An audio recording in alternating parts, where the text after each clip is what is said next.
The Umbrella Academy is another in a long line of comic book stories that have been turned into live-action adaptations. But when it came to the Netflix version of the story, it featured not just fun characters, but storylines that didn't always go the way you thought they would. Especially in regards to Season 2, which arrived in 2020. Season 3 is confirmed and things are looking very interesting in one form or another. So much so that you might not know what to expect.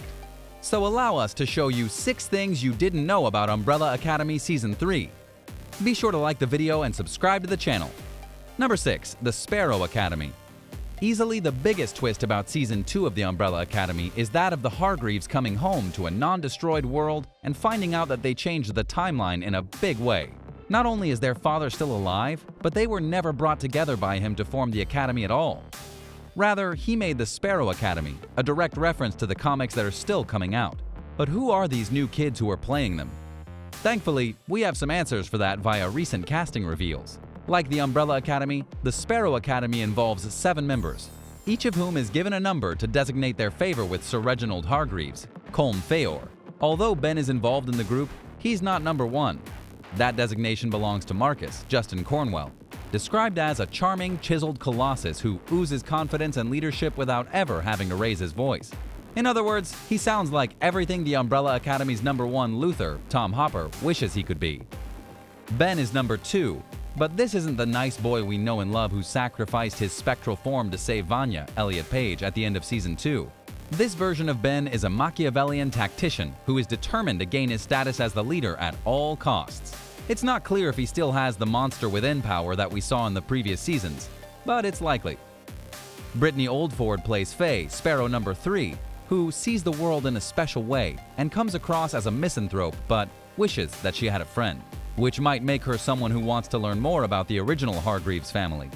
Jake Epstein is Alfonso, Sparrow number 4, who bears some similarity to Diego, David Castaneda, in that years of crime fighting have left his face and body with countless visual reminders of his battles. Alfonso makes up for his battle scars with a caustic and biting sense of humor and kicking back with pizza and beer. Sparrow number 5, Sloan, will be played by Genesis Rodriguez. Sloan is a romantic and a dreamer who feels a higher cosmic calling. Does that mean that he has some connection to Hargreaves' background as an alien, glimpsed briefly in flashback at the end of Season 1? We'll have to wait and see if Sloan ever acts on her grand plans or remains tethered to the Sparrow Academy. Fresh off her memoir, No One Asked for This, Cassie David will play Sparrow number 6, Jamie, described as a loner hidden under a hoodie, whose only friend is Alfonso. It sounds like Jamie's powers involve a fear-inducing snarl that would make anyone who sees it run across the street, which makes for an interesting dynamic within the family, no doubt. Rounding up the Sparrow Academy is number 7, Christopher. Christopher is a floating telekinetic cube. No actor is listed for Christopher, so he may not have a voice, but he's apparently treated by the other sparrows just like any of their siblings and acts as an oracle who dispenses incredible advice. The cube is also a reference to the comics, and it'll be interesting to see the personality of said cube and how it plays into the grander scheme of things. So as you can see, the Sparrow Academy more than matches up to the Umbrella Academy in terms of powers and personalities. But how will they interact with one another should Reginald Hargreaves allow it? Only time will tell. Speaking of time, number 5, future changes. If you recall, the point of Season 2 was to get back to 2019-2020 and try and stop the apocalypse from happening via Vanya destroying the moon. Through their meddling in 1963, they were able to do that, but as revealed, it came at a major cost. Mainly, everything they knew about their lives is either erased or rewritten. Their father is alive and he has a new family, but that's likely not the only change. For example, since they weren't raised the way they were, some of their present history is likely gone, such as Allison's daughter and her movie career, or Diego having been part of the police academy, and so on and so forth. Ripple effects are a huge part of shows like this, so it's very likely that episode 1 of the new season is going to focus on the Umbrella Academy finding out just how much they screwed up this current timeline again. How far will they push things? It's unclear, but there will definitely be a purpose to it all, even if we don't realize it at first, like with the main conflict of Season 2. Number 4, the 43. Let's look back now at the beginning of the series. We find that on October 1st, 1989, 43 children were randomly born into the world, including one happening after a Russian woman splashed into a pool. Hargreaves found 7 of them, and this became the Umbrella Academy. However, after that we didn't learn anything more about these 43 until Season 2. The Sparrow Academy adds 6 more members to the 43 children's ranks, and let's not forget Diego's girlfriend, Lila Pitts. She too was revealed to be one of the 43 children with the power to mimic others' abilities, which means there are 14 accounted for and 29 still out there in the world. Given the new timeline and the questions around the Sparrow Academy, it's possible that the remaining 29 kids, or at least some of them, are going to show up in one form or another.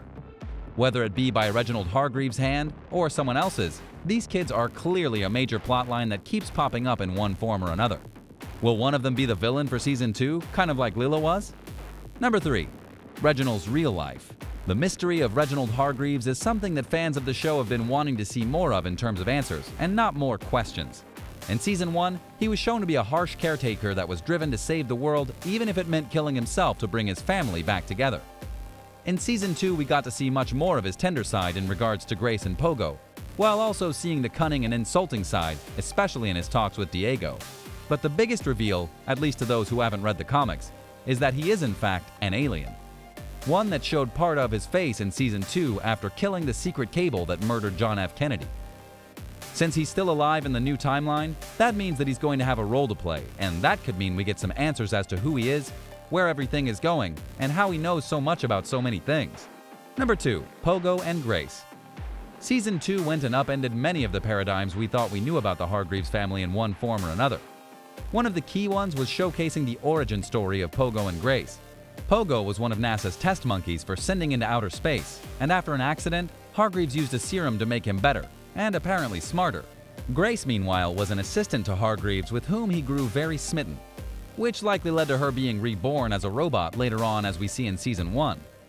However, thanks to the Academy's meddling, Grace left Hargreaves before Season 2 ended, and Pogo wasn't shown in the ending of the season. We doubt they'd be gone for good, but there are questions about what Hargreaves did after he learned all he did from his former children. Number 1. New powers? Another key element of Season 2 of Umbrella Academy was multiple characters showcasing new forms of their abilities.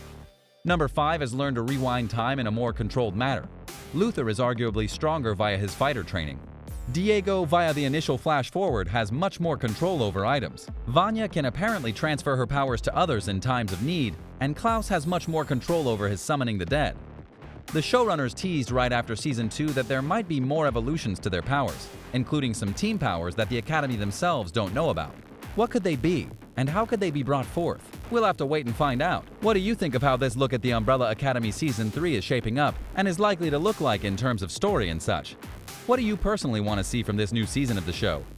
What do you think will happen to the family and to the new family that they now have? Is there something from the comics you hope appears in the next season? Let us know in the comments below, be sure to subscribe, and we'll see you next time on the channel.